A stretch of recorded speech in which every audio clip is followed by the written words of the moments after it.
Psalm 125.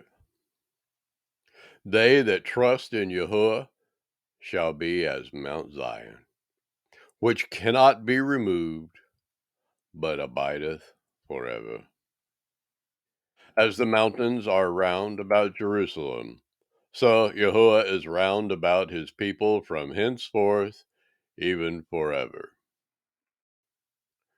For the rod of the wicked shall not rest upon the lot of the righteous, lest the righteous put forth their hands into iniquity. Do good, O Yahuwah, unto those that be good, and to them that are upright in their hearts.